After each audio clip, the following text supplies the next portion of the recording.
Pas de problème, pas de découverte particulière sur les palpations, pas d'objet spécifique retrouvés dans les fumigènes, que dalle. Parfait, merci les gars. Écoutez, là c'est bien simple. Les supporters visiteurs, donc tous nos amis anglais arrivent dans une zone qui leur est réservée. C'est quoi cette zone? C'est la zone visiteur, en l'occurrence le stade Géant-André, qui est spécialement aménagé pour qu'ils ne croisent aucun supporter, on va dire, adverse, et qu'on évite toutes sortes de frictions qui peuvent rapidement dégénérer en bagarre. Donc on fait tout pour que les flux ne se croisent pas. Et une fois que nos supporters anglais sont dans cette zone, et ben on va inévitablement passer par la zone palpation. Alors qu'est-ce qui se passe en palpation? Donc, sur la zone palpation, c'est très simple. Ils vont passer au filtre qui est mis en place ici, de manière à ce qu'on puisse détecter tous les objets qui pourraient être dangereux et éviter bien entendu que ces objets se retrouvent en tribune. Alors ça peut être bien entendu les armes blanches, tous les engins pyrotechniques, les fumigènes naturellement. Pour l'instant on n'en a pas encore découvert, mais en général nos amis pyrotechniques se réunissent et essayent de passer en force vers la fin. Donc on sera systématiquement vigilant sur ce type d'objet.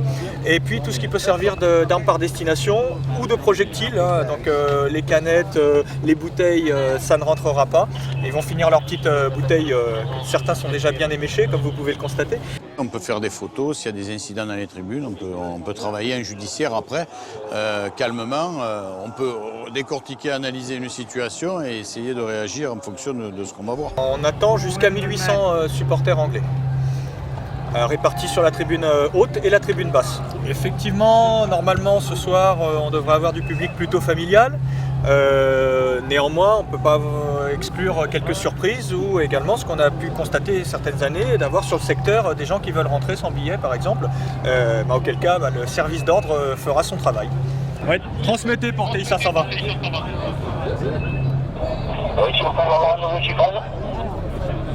Oui, affirmatif, je fais le point, on avait dépassé les 800 personnes a priori.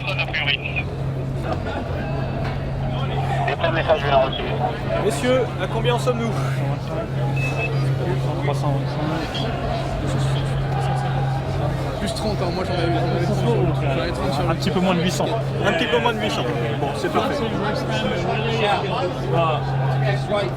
Ouais, TN Park de TI 520, 800 personnes en tribune et on en a 150 en attente.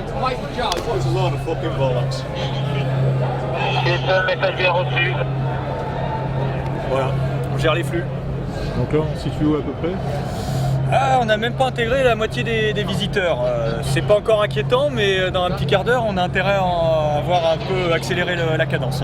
Et ça se passe comment alors? Ils le prennent comment les Anglais là, lorsqu'ils se font palper, etc. Ça se passe bien en général? Ça se passe bien dans la très grande majorité des cas. Comme vous le voyez, les palpations se font de façon cordiale. Les dames passent par le filtre de stadiaire, donc il n'y a pas de problème vis-à-vis des palpations. Les seuls problèmes sont avec, on les retrouve avec les gens qui veulent tenter de passer des objets interdits en tribune et qui vont utiliser tous les subterfuges pour ce faire. Mais avec le public normal, le public familial, il n'y a jamais de souci. Voilà, là l'affluence commence à devenir intéressante, comme vous voyez. Voilà, passé 20h, c'est la dernière heure, donc le public arrive et il va falloir être très vigilant sur les palpations. C'est un grand rituel, c'est toujours comme ça que ça se passe toujours de la même manière? Plus ou moins. Après, on peut toujours avoir des surprises, mais sur la fin, plus on s'approche du coup de sifflet, du coup d'envoi, plus les risques de trouver des choses augmentent curieusement. En arrivant, j'ai vu qu'il y avait une lumière assez puissante. Vous pouvez m'expliquer un peu le but de ce projecteur de Anglo? Écoutez, le but il est technique et il est aussi psychologique. Il nous éclaire pendant notre travail et puis il est positionné de telle façon à ce que quand les visiteurs arrivent, ils ont la lumière dans les yeux. Donc ils sont déjà dissuadés de toute action violente ou virulente pour les groupes à risque. Et puis ça nous permet de travailler plus sereinement. Voilà, c'est un avantage tactique. Rien n'est mis ici au hasard, par hasard, enfin, tout est calculé, tout est bien calibré? Tout est bien calibré et puis on utilise aussi beaucoup le retour d'expérience. Donc d'une année sur l'autre, par exemple pour le Chelsea l'année dernière, on avait eu quelques petits soucis de pression sur la zone des palpations. Cette année le barriérage a été revu en conséquence. Donc on espère que l'expérience de l'année dernière va nous servir pour que ça se passe encore mieux cette année. est-ce qu'il y a des étapes importantes là au niveau de l'accueil des supporters? Est-ce qu'il y a des moments délicats que vous attendez? Il y a toujours des moments délicats. Un bon Parc des Princes, c'est une question de séquence. Il y a toujours plusieurs séquences. On va dire qu'en général, on a d'abord le public familial. Ensuite, on a le public un petit peu plus difficile. Et puis, on a les amateurs de surprise qui viennent au dernier moment. Et donc, la vigilance n'est jamais relâchée, hein, naturellement. On a toujours un niveau d'exigence important, surtout en période Vigipirate, hein, vous en doutez. Mais disons que les choses deviennent de plus en plus corsées au fur et à mesure que l'heure tourne et qu'on s'approche du coup de sifflet et du coup d'envoi.